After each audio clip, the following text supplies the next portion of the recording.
or jars of glory. Now, in the Old Testament, what happened was God actually put his spirit into a holy building.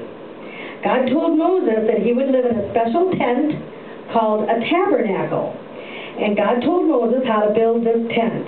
It was used to worship God and to receive sacrifices that he had to be offered for sin.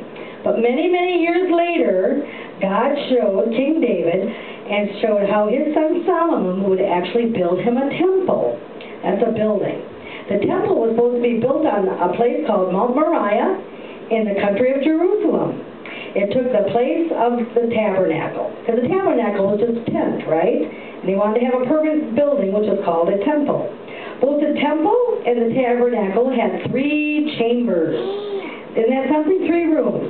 There was an outer court, which is symbolic of our body, and there was an inner court, which is symbolic of our soul, because we have a soul, right? And then there was an innermost chamber called the Holy of Holies, which is symbolic of our spirit. And God's presence lived in the Holy of Holies.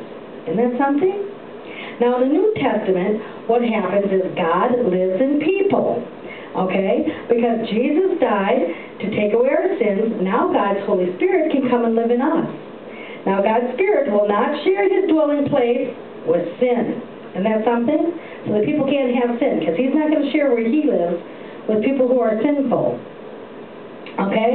But Christ wants to cleanse our spirit so that he can actually place his Holy Spirit in our hearts. Noah, glory to Jesus. Now, a Christian is a temple of God because God comes to dwell with him. See my candy bowl?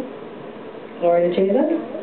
Because you know what? The Holy Spirit is actually a sweet spirit, isn't it? Glory to Jesus. Now, God's presence in us brings out many wonderful blessings. Isn't that something? When you have Jesus in your heart, you have all sorts of kind of wonderful fruits, right? You have love, joy, peace, patience. Isn't that something? Yeah, all the sweet things, revelation. You have knowledge of God's Word. Right.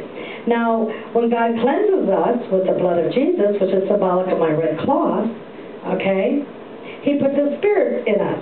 So I'm going to take my jar, right like this, and I'm going to clean it. Because I want to have a really nice, clean jar, right? Lord Jesus, wipe it off. Praise the Lord. Because what happens is, this jar is kind of like ourselves, right? When Jesus comes and he washes us he cleanses us with his blood, right? He makes us pure and white as snow, right? Because we are the dwelling places of God's Spirit, we must not allow our body to be defiled. We can't pollute it. All right? We can't pollute our body with drugs, right? See, it's kind of like, if this is our body, we can't actually put trash in here. See that? I'm putting trash in here. We must not defile it with drugs or alcohol or even defile it with tobacco. We have to actually keep ourselves morally pure. See? And God wants us to be able to fill ourselves full of all sorts of kind of sweet things, which is the Spirit, right? Because the Word of God is what? Sweet as honey? Right? You want to put the Word of God down in the inside of yourself. Glory to Jesus. But when a person defiles his body, he actually creates a vessel of trash. Okay? But a person who defiles his body is actually destroying his inner man. The man that's on the inside of. But the person who keeps himself pure is actually filled with the very blessings of God and all the sweet things that come from heaven above. Isn't that neat? All those little treasures from heaven. Because you know what? Pretty soon, your cup will even overflow with blessings. Glory to Jesus. Well, praise God. And that was called jars of destruction. You can be a jar of destruction, okay?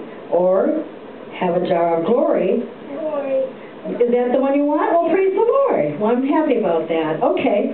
Well, how about if we give Jesus a hand clap and thank you for sharing the Word of God with us today? Praise the Lord.